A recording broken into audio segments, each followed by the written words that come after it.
What's up, YouTube? Today we are going to be talking about how to farm efficiently in the mid and the jungle roles. And the reason that I'm grouping these two roles together is because in the laning phase, in the earlier parts of the game, the mid and the jungle tend to spend most of the game together, kind of going to the same places, and so they generally get the same farm. So I want to talk about a couple things here. So if you've played a lot of mid and jungle, mid or jungle, I should say, in Season 3, you've noticed a couple things. That one, the mid and jungle generally tend to fall way behind the solo and carry roles on your team. And the other thing that you probably noticed is that it's really easy to, even if you get a lot of kills in the early game, still be even with or even behind the enemy team's mid or jungle player that maybe has far fewer kills and more deaths than you.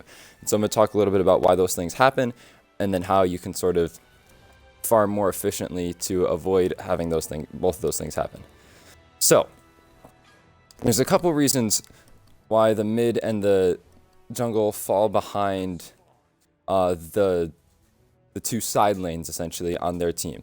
And that mostly has to do with the current meta that we're in. And what this meta is that the supports are rotating as the season's gone on. The supports have started rotating to the mid lane earlier and earlier, to the point where they're almost starting the game in the mid lane at this point. And so what this means is that in the mid lane, you have the mid, the jungle, and the support spending most of the game. They're splitting waves, splitting camps.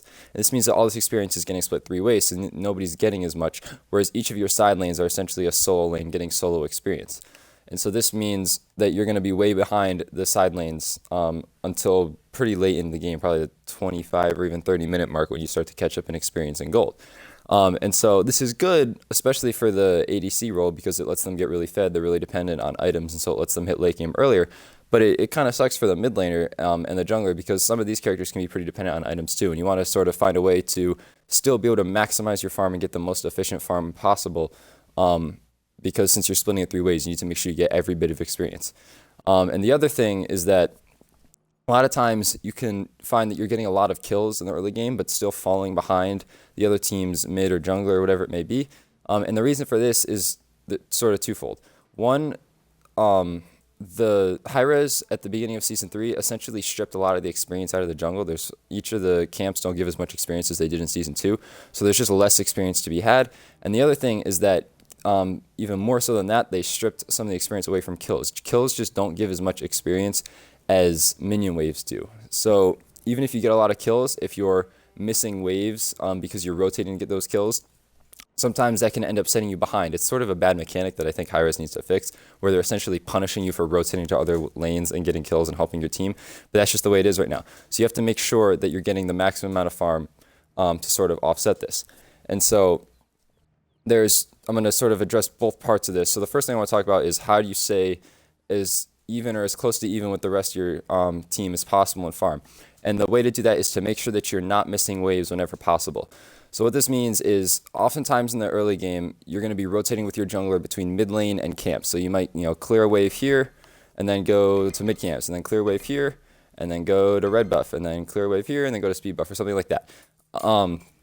So what you want to do is make sure that you're getting the waves in between each of these buffs. What you don't want to do is say, run over here to the mid wave, or to the mid camps, whatever, clear these, and then you see that your red buff is spawning, but you also see that a wave of experience is getting to the mid lane right now. So what you don't want to do is ignore the minion wave and go get the red buff first, because even though this red buff is important for you, if you go do this, some of those minions are going to die before you get back to the lane, so you're going to miss out on some experience. Whereas if you go to the wave first and clear this, you're going to get all the experience, and that red buff is still going to be there. So you're better off alternating between camps and waves. The only time you want to do two camps in a row is if you know that you can get this camp and that red buff or something like that, any combination of camps like that, and still get back to the minion wave before any of the minions have died, because you don't want to lose those that experience. Because the difference between minion waves and jungle camps is that jungle camps, assuming they don't get invaded and stolen, as long as you have ward coverage and you know where the other team is, those jungle camps are not going away, whereas the minion waves are going away because they have other minions fighting them. So they're going to start slowly dying if you're not clearing them.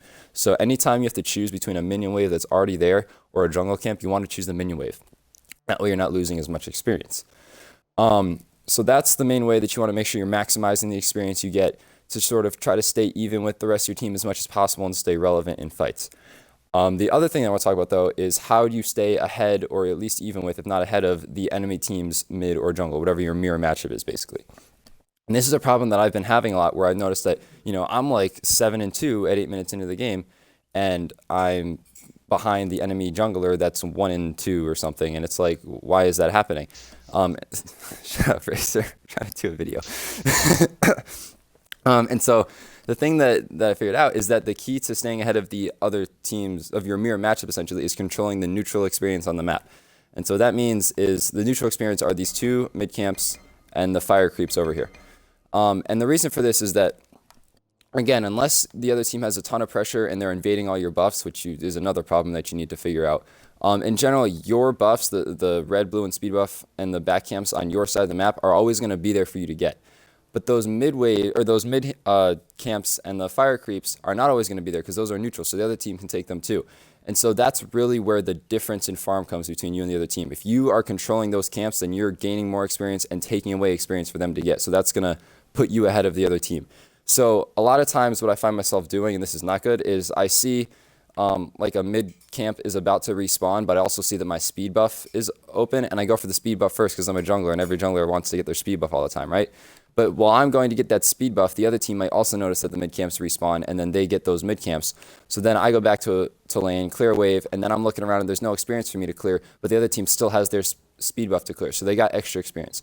What you want to do is, anytime you have to choose between a neutral experience camp and your own experience or jungle buff or whatever, always clear the neutral experience first, because that's going to put you ahead, and your own jungle buffs are still going to be there. So that way you're going to minimize the amount of farm that the other team gets, maximize your farm, and that's what's going to help you stay ahead of the other team. This can sometimes, like I mentioned, even keep you ahead of the other team, even if you're dying a lot in the early game or not getting as many kills, because, like I said, those kills just don't give as much experience as they used to, and it's really important to make sure you clear those buffs and control the middle of the map. Yep, that's it. Make sure, if you enjoyed the video, that you like, comment, and subscribe. And as always, make sure you check out my Twitch channel at twitch.tv/steelorange3398. That's where I'm filming this now, and I'm streaming there most nights around 8 o'clock. Thanks. Dude, that was